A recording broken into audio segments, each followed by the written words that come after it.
Okay, very cool. So let's start. Hi everyone again. Happy to see you here again, all of you. Just to clarify, do we have anyone who haven't yet completed the first assignment? Is there any people who haven't completed? Yes, Vladimir, me, I am just have stuck with a couple of issues. Couple of issues. Okay, which issues? I already have reviewed with Jeffrey. He found out that there is something wrong with my pull request or something. Yeah. Okay, so yeah, please move forward with Geoffrey. You mentioned this in the chat, right? Yes. Please move forward with him. Most likely, I'll suggest that you just recreate the repository and start over. It will be easier. And for some reason, it seems like GitHub, for some reason, thinks that your README file is a binary file. So when you be doing this again, recreating your repository, please make sure you're providing proper extension. So are you on Windows or Mac or Linux? Windows. Yeah, please make sure that extension is right, so that you provide extension. It's in TXT format and not in TXT. Okay. Okay, yeah, very cool. And anyone else? Anyone who haven't started implementing homeworks? Do we have ones? I finished the first one and yet to submit the second one. I'm in the process of it. Should finish it today. Okay. Yeah, guys, just to remind, these homeworks are not optional. It is extremely important that you not just listen on the sessions, but repeat these on practice as well. Simply because it will not make sense to just listen and watch and not do anything. The goal for you is to learn the skills, and to learn the skills, you need to learn by doing, and it is very important. So please catch up, whoever is behind. Please try it. And if you have any questions, you can always ask in the chat. Don't hesitate. We are here to help. Okay, then, yeah. Today we gonna work on new topic. Start diving deeper into working with Terraform in AWS. And let me share my screen, and I will explain more. So the topic for today is Amazon VPC. Have anyone heard about VPC? What does anyone maybe already know what is VPC? What is Amazon VPC?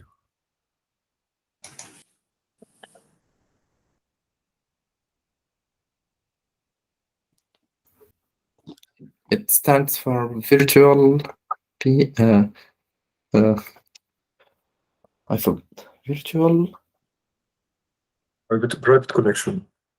Yes, it is virtual private cloud. It's a networking abstraction in Amazon Cloud. So when we want to launch some server, right, some instances, or if we want to start a database, we need them to communicate with each other somehow, right? They're not floating in the thin air. That's why before we create any resources, we need to deploy a network that will host as a central place where we stick our resources to, how we control networking access to them, and so on.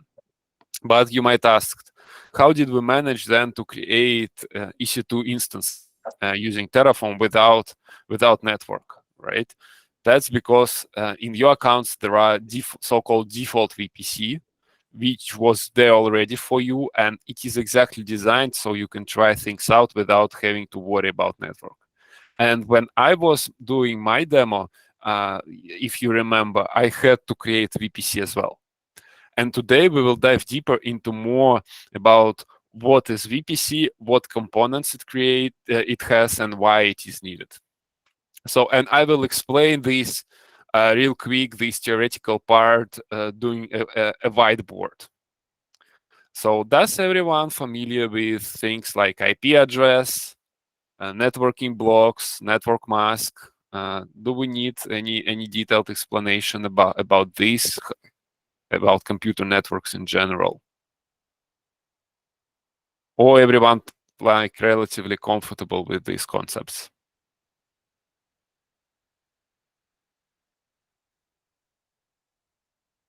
Okay, yeah, very good. Then let's simply move forward. So when we have our AWS account, the first thing actually that we need to create is the VPC itself. Let me find proper diagram for it. Here it is, VPC, Virtual Private Cloud. It acts as a sort of container for hosting all your resources. And when you have a VPC created, you need to divide it in subnets. And on top of that, by the way, yeah, VPC also defines the addressing space, the addressing block of your future network. Which IP addresses will you have? For example, it should be 10.10.10/16. And all subnets will be within this range. We'll start with 10.0. And the second thing we will need to do is create our subnets. Usually we have public subnets and we have private subnets. So let's create one public subnet and one private subnet. So that's just a diagram. That's just an example for me to explain these concepts. And today I will also demonstrate how to create it in Terraform as well. And let's make it a little more, yeah, at the same shape.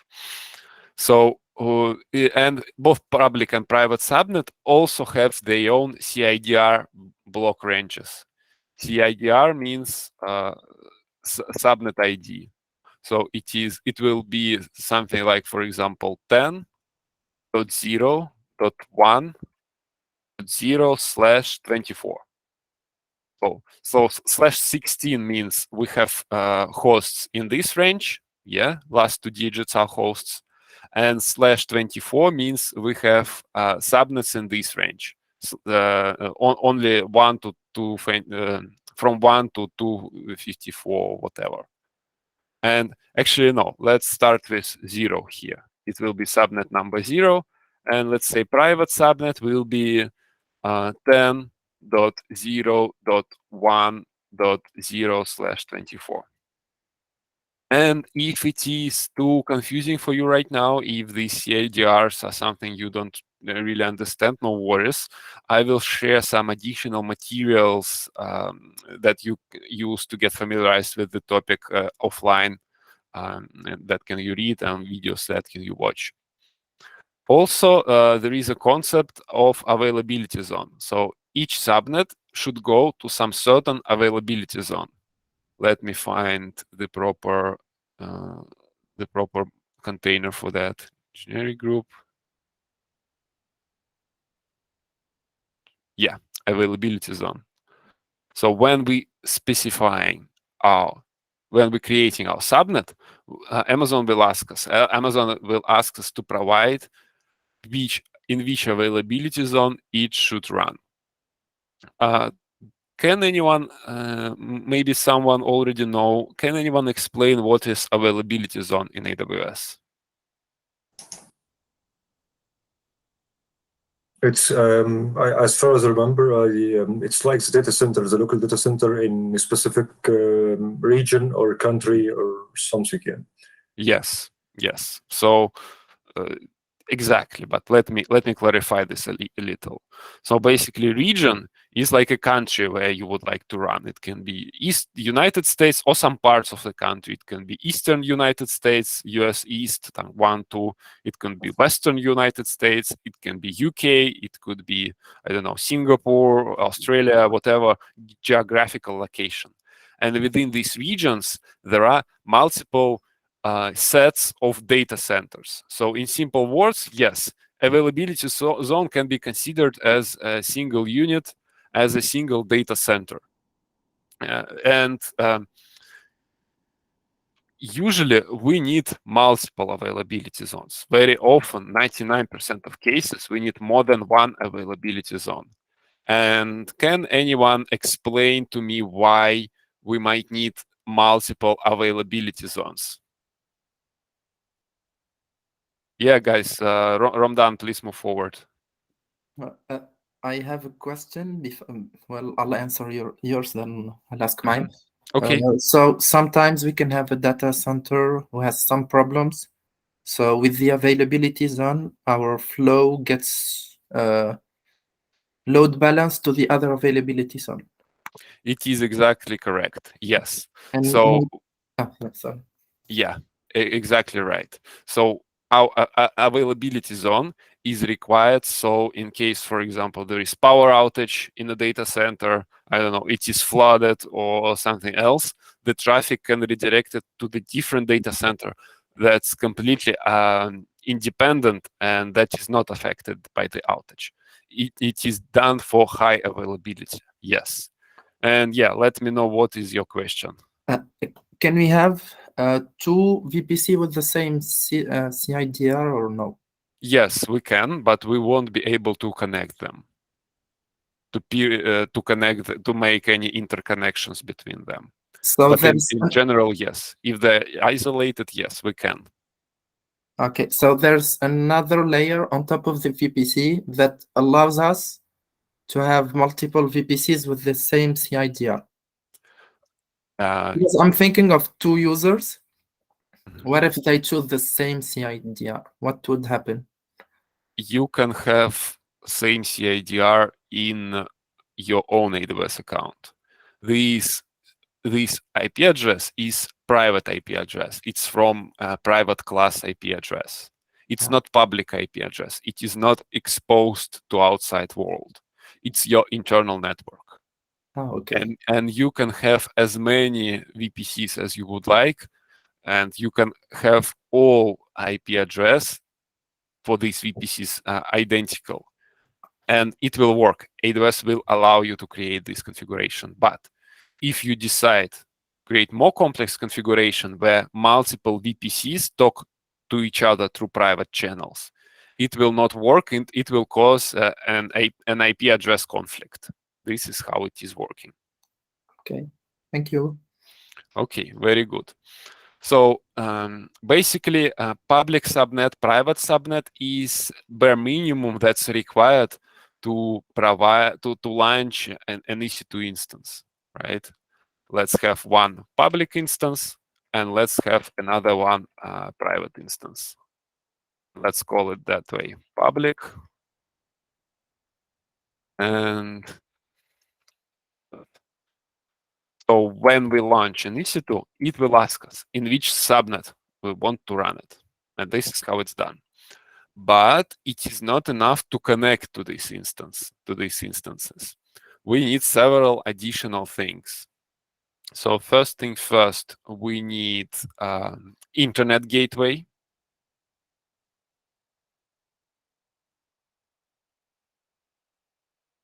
And internet gateway is a resource. It's like a virtual router. It's like a router that's assigned to the VPC. And we need route tables and a route. We need a route table that will be assigned to each VPC, and that will explain how the request should be routed. So it goes to so basically, if the destination is IP address outside the VPC, it should go to the internet. Otherwise, it will go locally. It's like any type of routing table that exists over there. And yeah, as mentioned, regarding route tables, I will also share additional details in additional materials. Yes, Ramdan, please. So even for public subnets, we need a route. It's not Yes. only for private. It's both for public and private. So let me use these arrows to demonstrate how routing works. So for public subnets, it will route directly to internet gateway, like this. And let me make it more bold. And also additional abstraction that we need is elastic IP address. It is basically public IP address that is assigned to the instance and which will be used to connecting to the virtual machine. So let me assign it like this over here. And a user will basically connect to the elastic IP address of the instance that we provisioned. And through internet gateway, it will be routed accordingly to the virtual machine. And in case of private subnets, we are not able to assign public IP addresses to the private instances. Otherwise, it will become public, right? What we'll then have is a thing called NAT gateway. It's basically it's a kind of I would say intermediate point that acts as maybe it's not technically correct to call it proxy, but the purpose of it is to hide requests from private instances and allow them to reach out to the internet. So the request will first go to NAT gateway, and through elastic IP that is assigned to the NAT gateway, it will go outbound to the internet.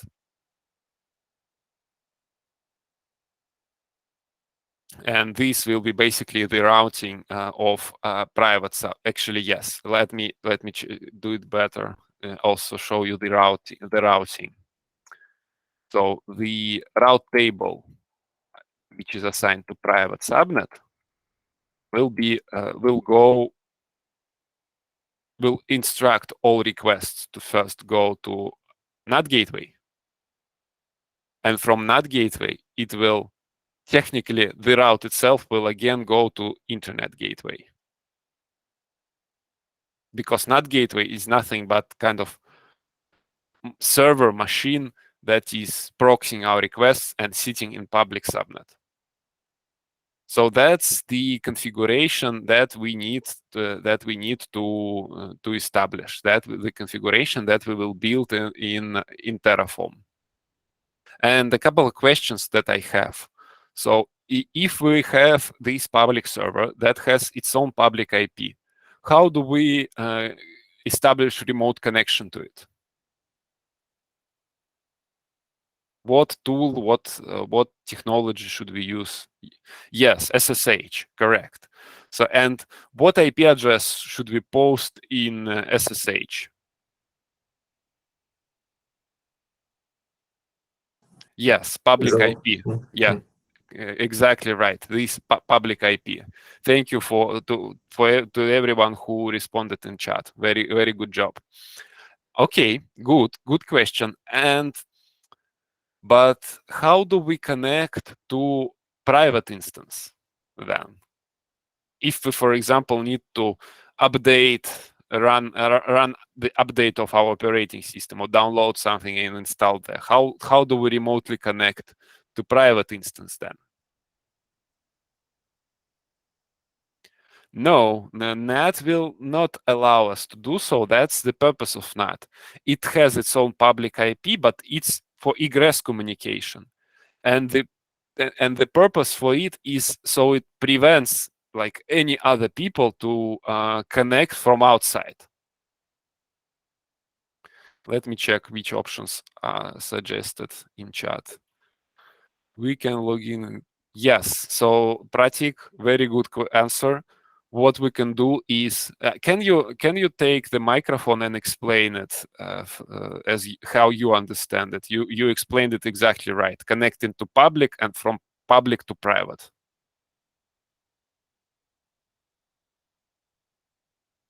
Yeah, sorry, like, I mean, my mouse was working late. So yeah, like we have the elastic IP address for public, so we will SSH into the public server. Yes. Once we have, like, I mean, SSH into the public server, then like from that, like, I mean, like a Unix instance, like our Linux, we can SSH from there to the private. Exactly. And yes, and let me explain this concept in more details. Very good. So it is called Bastion host or also jump host. So let's assume we have some. It shouldn't certainly be a VPC. It can be any kind of network, right? Let's assume we have two virtual machines in it. One machine and another machine, right? Two machines. So one machine has some public IP address assigned to it.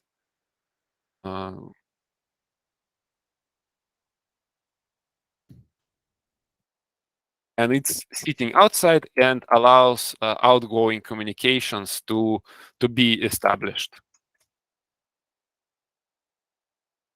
like this. So users first log in through this public IP over SSH into the instance, and once they are within this instance, they are not able to talk outside like this. This will not work. No, not work.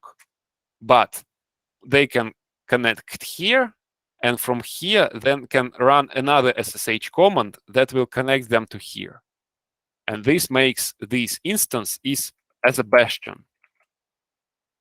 And this will be our real, like, private instance that sits behind Bastion, that is secured, that is not exposed to the internet directly. That's how Bastion works. Let me make it like a better shape. So what I will do now is I export this diagram. No,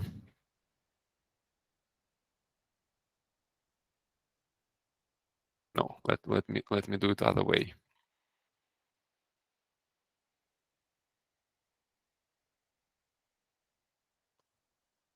I will export these as two separate images.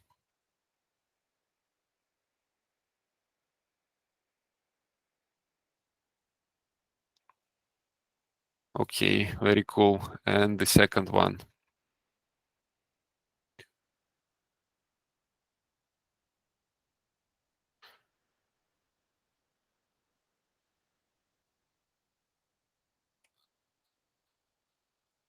And let me send it to you guys on Slack. 1 second.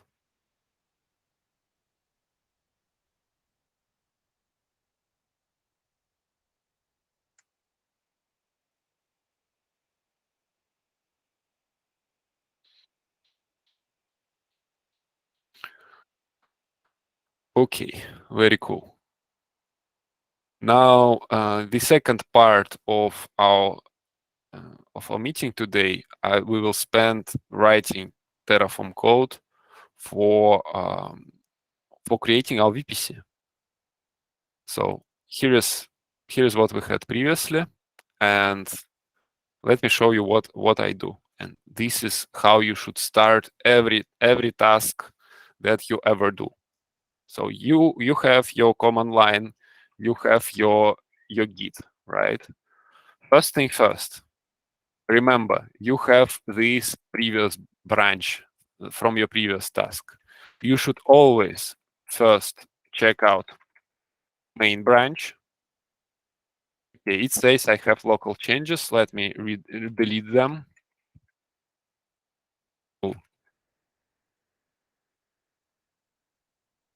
You should always check out main, and you should always run git pull.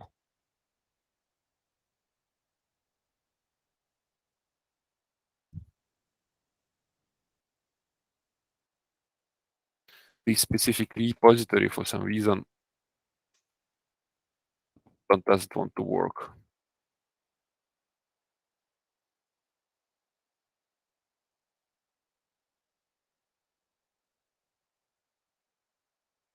One second, let me troubleshoot this on my side. Hold on a second, please.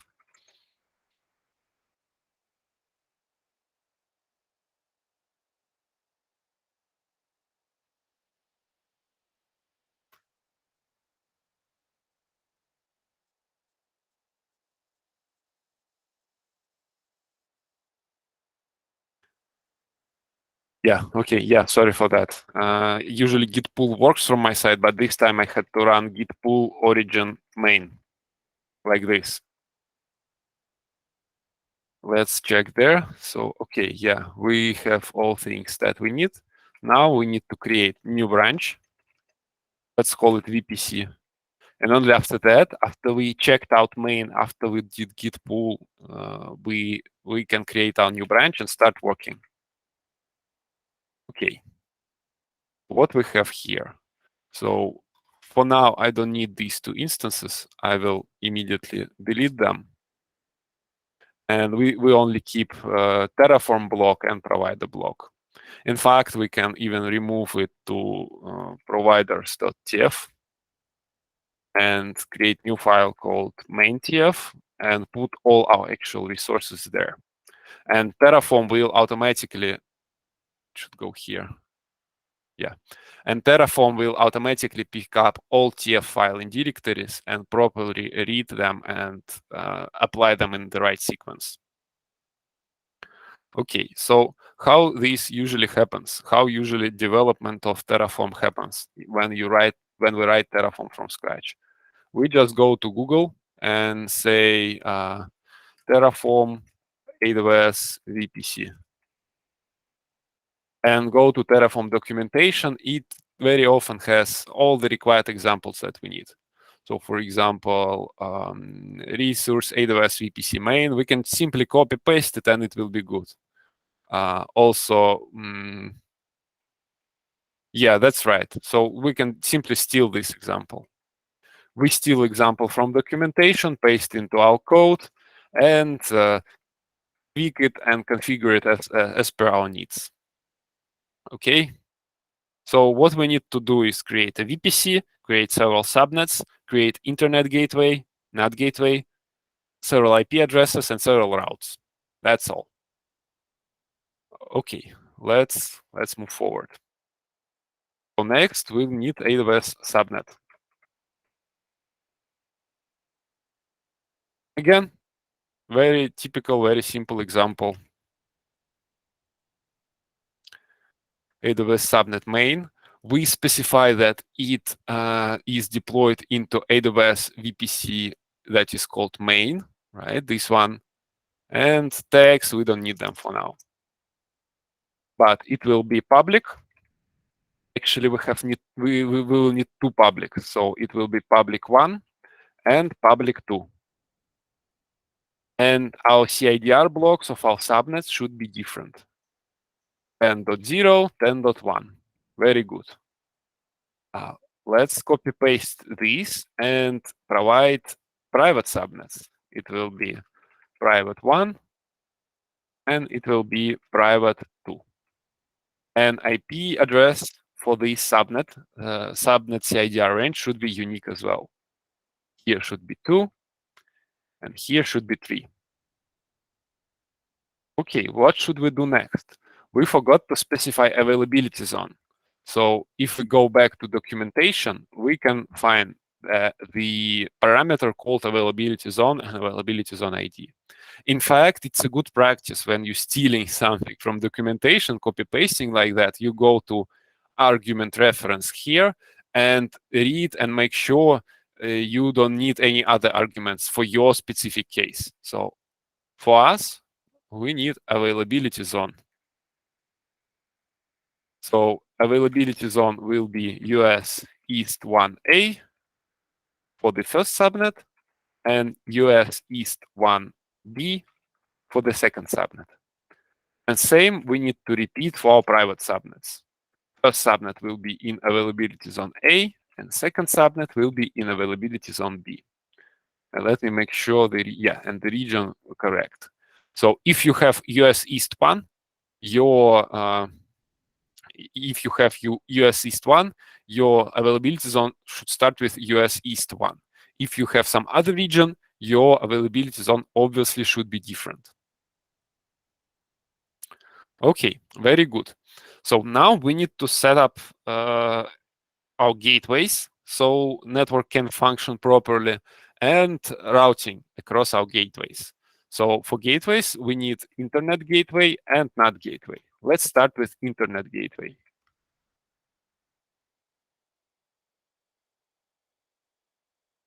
There is a separate resource for that. Here it is. And this resource is extremely easy. We just need to provide the name of the gateway. Let's call it main. Connect to our VPC. And that's it. That's everything that we need. And we need a public subnet. Public route table.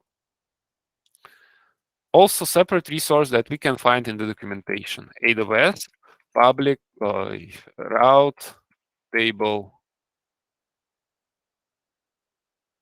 AWS route table. Here it is.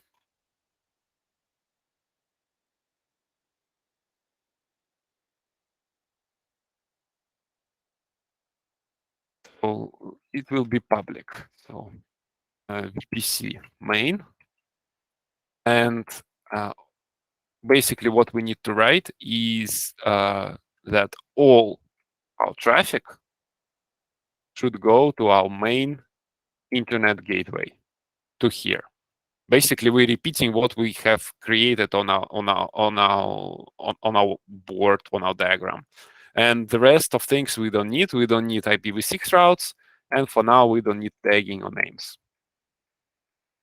And also we need to connect our route table to our subnet using route table association resource. AWS route table association. Basically, it's a connection that will allow us to explicitly assign our subnet to our route tables, or vice versa. So it will be public 1 and public 2. Subnet will be public 1 and public 2 in the second case, and route table, both of them should point to public route table. And we need only one public route table. Next, let's create our private connectivity. For this, we will need NAT gateways and elastic IP address. Let's start with NAT gateway. NAT gateway.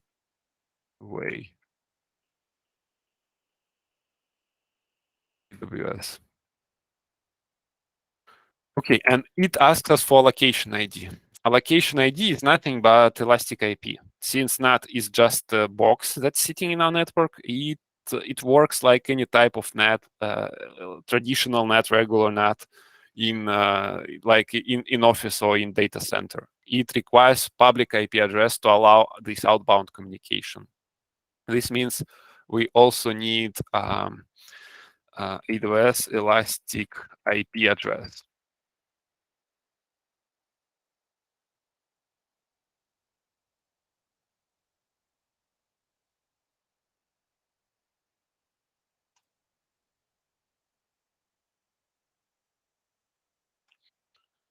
Sometimes the search bar isn't really great.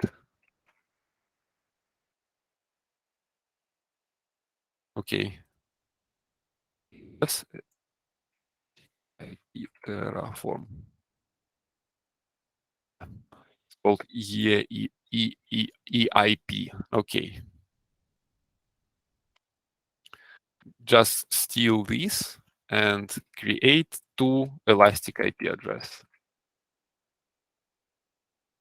Let's call it NAT1 and NAT2. We don't need to assign it to any instances. Just VPC equals true. And we can get back and use our internet, or actually NAT gateway. AWS NAT gateway. Let's call it NAT1. It should be pointed to a public Elastic IP, and it should sit in public subnet, public one. And same for second NAT gateway, NAT2 and public 2. Okay, very cool. The remaining part is to create a route table. Route table and route table association. So we need 2 for each subnet. So it will be first private 1. Here will be private 1, private 1, private 1. And second will be private 2. Private 2, private 2, private 2, private 2, and private 2. Very good. And instead of gateway ID, we should have, if I'm not mistaken, NAT gateway ID. And basically, obviously, pointed to AWS NAT gateway. NAT1, no, it's not 2. And here is NAT1. Okay, very cool. What else? Let's double verify this. 1 second. Route table AWS form.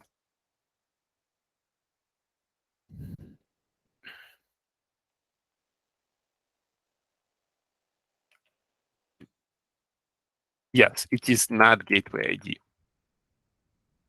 Okay, very cool. So we have created. So let me tell you this. It's not yet optimal. We will continue working on improving this. We will make it much more, much better. We will make it much optimal and less code duplication. But for now, just to get started, let's do this approach. After that, we will start to improve it and make it better and using more complex approaches. But for now, just to get started, this is more than enough. So what we need to do is run Terraform apply. Okay, yeah, and I have made some mistake. Private 2 has not been declared in the root module. Okay, very good. Good chance to learn how to troubleshoot things. Let's see. So how we decipher the error? First, we need to carefully read from the very, very first line till the very end. So it says reference to undeclared resource. That's the subject of our error, right? This error code gives us an awful lot of useful information, and if you're able to read it properly, it will be extremely easy for you to debug things. You will never ever have to go to Google, search for the error. You just read it and you immediately understand, and it will become obvious to you. So on main.tf, that's a file that caused this error. This doesn't mean if we have multiple files, we don't have to even check providers TF or whatnot. We should immediately go to main.tf. This is first. After that, line 98.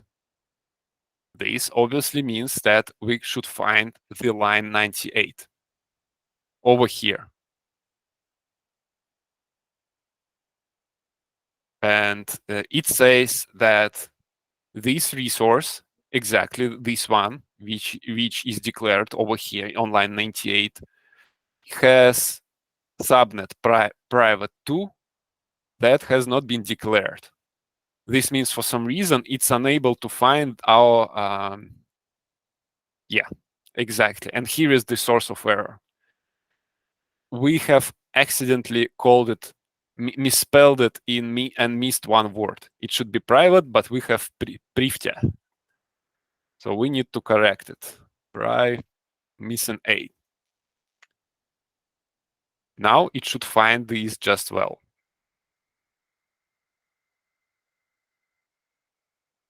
Very good.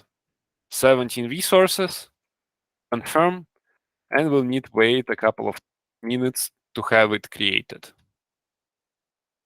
In the meantime, let me log into AWS Management Portal and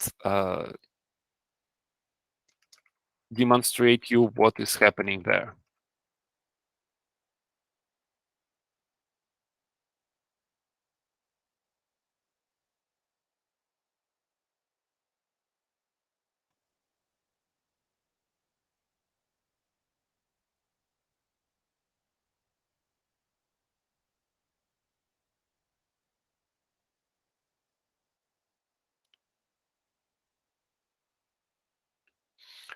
Okay, since yesterday I have recreated my default VPC as well. So it will look exactly like you, on your side, it will look then exactly as you see it on this screen currently. Already it started to create resources, not all of them there yet, but at least the VPC with the CIDR that we provided, 10.0.0/16. And also the second one is the default VPC, the default one. Let's wait a couple more minutes until it created, and I will also show you some additional changes. In the meantime, we can use this as an opportunity to ask questions.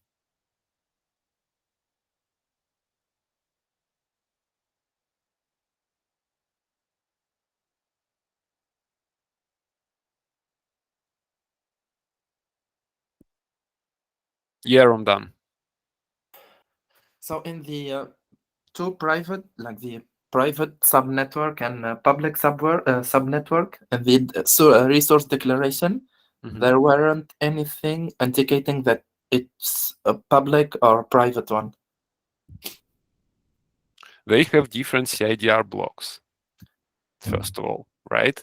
This is what unique across all subnets. We don't have any subnet that have the same CIDR block. Okay. And what indicates that they are public or private? Your route tables. So your private subnets will have private routes routed to NAT gateway. And your public subnets will have public routes routed to your internet gateway. And in fact, that's the only difference between conceptual difference between public and private subnets. So imagine you started new job and inherited some infrastructure with a cloud engineer as bad as I am, who never creates any tags and doesn't even bother naming resources properly, right? You have 4 subnets, right? Actually, even more. Let me filter it by our VPC. We have these 4 subnets, but how do we find out which one is public and which one is private? No idea, right? Yeah. But what we can do is go to subnets over here, go to route table, and see that this route is going to internet gateway. This means directly to the internet. This means this means public. Okay. And we can get back to our subnets, for example, this one. Again, check routes and see that this one instead goes to NAT gateway, right? This means this is public. And obviously, and this is exactly what I wanted to show you, we need to properly tag and have proper naming of our resources. So we had tags that I deleted, but actually we of course obviously need them. 1 second, let me write it properly.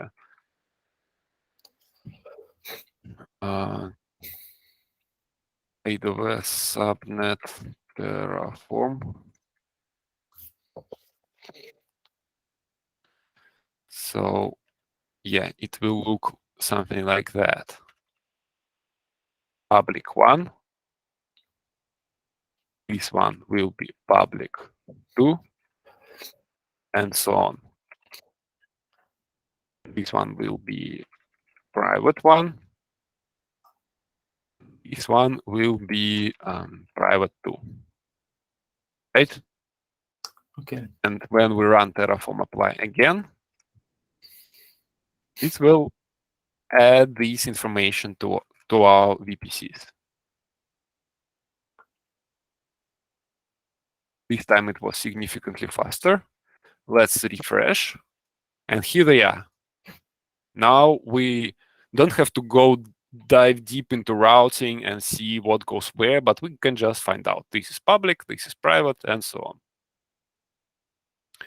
Now let's verify this. Let's launch an EC2 instance in our new subnet to make sure everything is working. So similar to what we did before, we can do this manually for now. It is completely fine. Launch instances. Let's call it Bastion.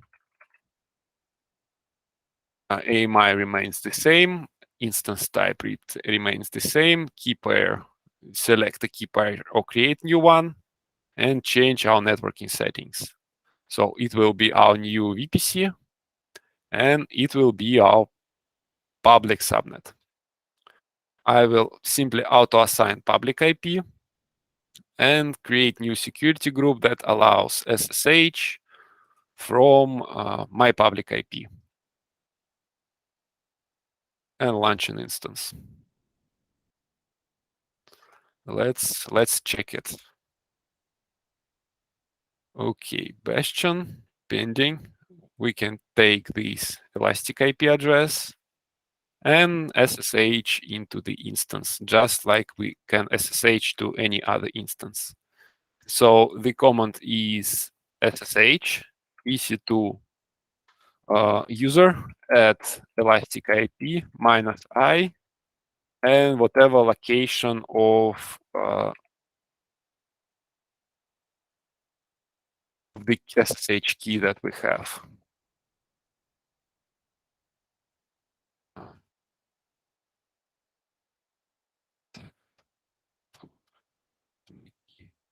This one.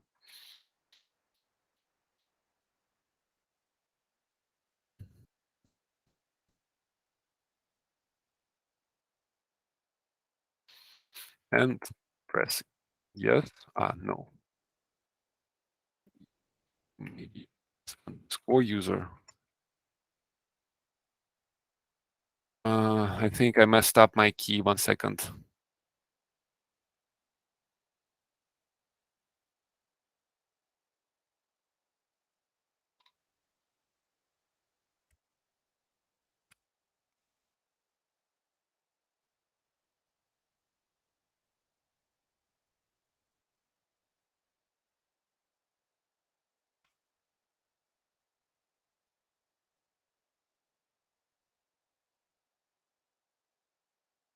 Yeah, it's there. So once we SSH, let me add one more secret parameter. So once we SSH into here, what we can do is create a private instance. Let's launch one more. Let's go private.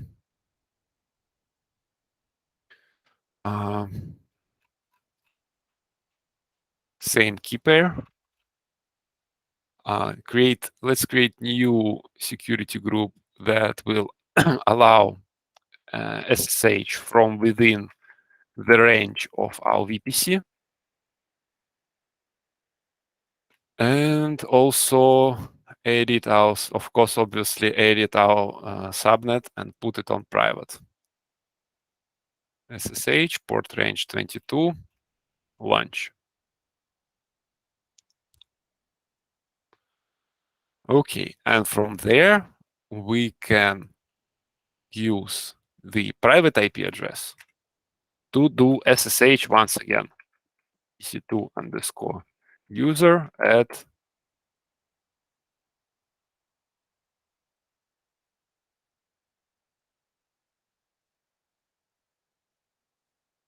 and it is hanging. It is not starting for some reason.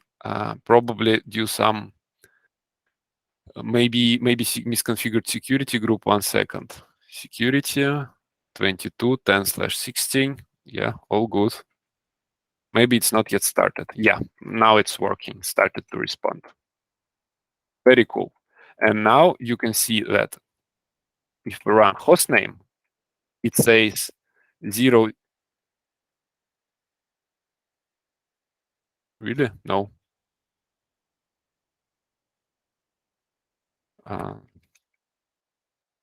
No, it did not connect to our private server. 1 second. That's strange. Still permission denied. Yeah, the correct username is ec2-user, not ec2_user. And now the hostname of this instance responds to the hostname of our private instance. That's IP 10.0.218/ec2internal. You can see here is its private hostname. Here it is, right?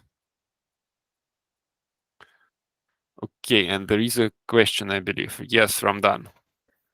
You don't need SSH key to connect to your instances, to the private ones at least. You need SSH key always. And this will be the part of your home task to find out.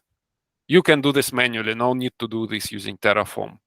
But you need to create an SSH key yourself, assign it to instance, and use it in your SSH session to establish this connection. That's the homework part. Okay, thank you. Okay, very good. And once we are connected to our private internal instance, we can run something like yum update -y or some other command that that requires internet connection.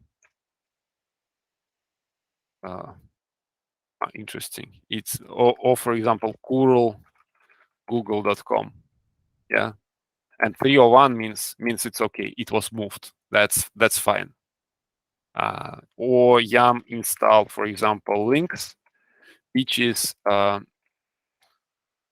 browser that allows to browse internet directly from console and go to, for example, links google.com. It will ask us to accept cookies and all these things. Several times we have to press yes, or actually always.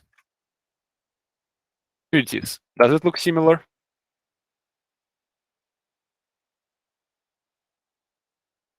You can Google search something.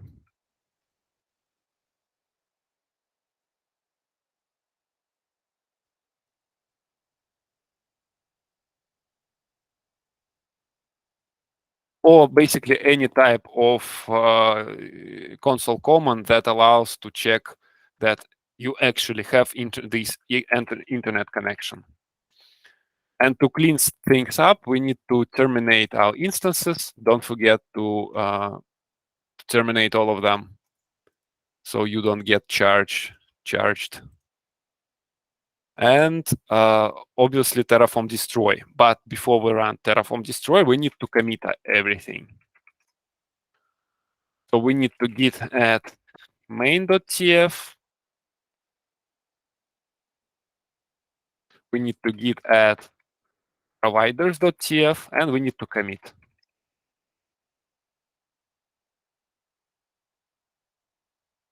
Push.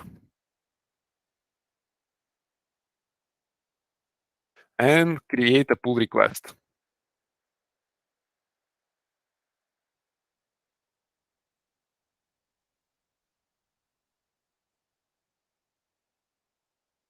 Terraform AWS, yeah. Compare pull request. Here is, this time the div is much more sophisticated. We have both red and green lights. We press create pull request. We request review. No, I am not able to find Geoffrey here. So then I'll just post it to our chat. And here is basically here is how the result of this homework should look like. But small request to you guys, when you complete it yourself, please don't simply copy what you see in this pull request. Try to repeat this yourself. Try to come up with the diagram yourself. And to support you on this journey, I will create additional task which says learn theory about Amazon VPC. And here you can see some extra resources that you can use to your advantage to better understand the theory about this concept, about the concept of a VPC. I will put it on the board, on our board, together with the task to consider VPC itself.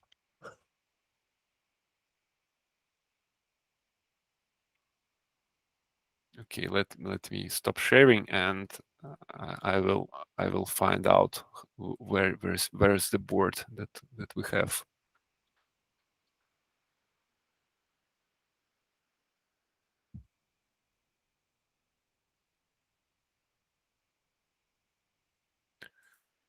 Amazon VPC and deploy VPC.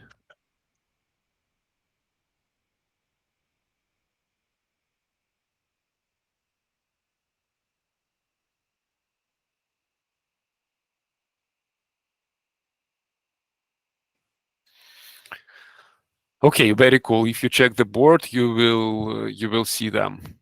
So let me move these to code review. So whoever is behind can also submit them and review. And these are new tasks. Here it is, as I shown previously, some additional references that will help you to get up to speed if it's too complicated for you today. And additional references here also as well. A video that explains CIDR, how to create VPC, references to a Terraform on VPC, and yeah, that's it. And these things you don't need it. Very cool. Great. So this time we did exactly 1 hour, faster than previously. Let's have like extra 2 to 3 minutes in case anyone have questions or comments. Yeah, a couple of questions. Let's answer them right now. Let's discuss them. Yes, please, Ramdan. There isn't a tool that generates automatically Terraform files from the graph you did? Yeah, it is called ChatGPT. Yeah, there are different tools for generating code. There are already written modules, but our goal is to learn how to write code from scratch. So when this tool generated something for us, we can comprehend what it generated. We can edit it as per our needs and tailor it to our use case. That's why we are writing everything manually from scratch, from complete zero. I just wanted to know if there is a tool that does all of this. I know it is important to know. Yes, there are tools that simplify things, but like not for learning. Before you start using them, you need to be absolutely comfortable with the technology and make sure that you already know everything.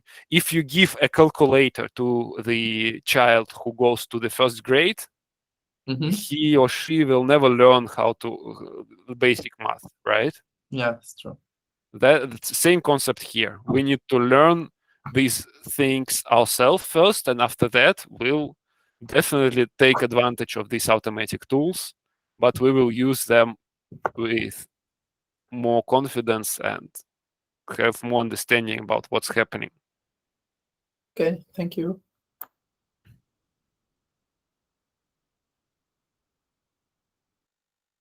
Any other questions?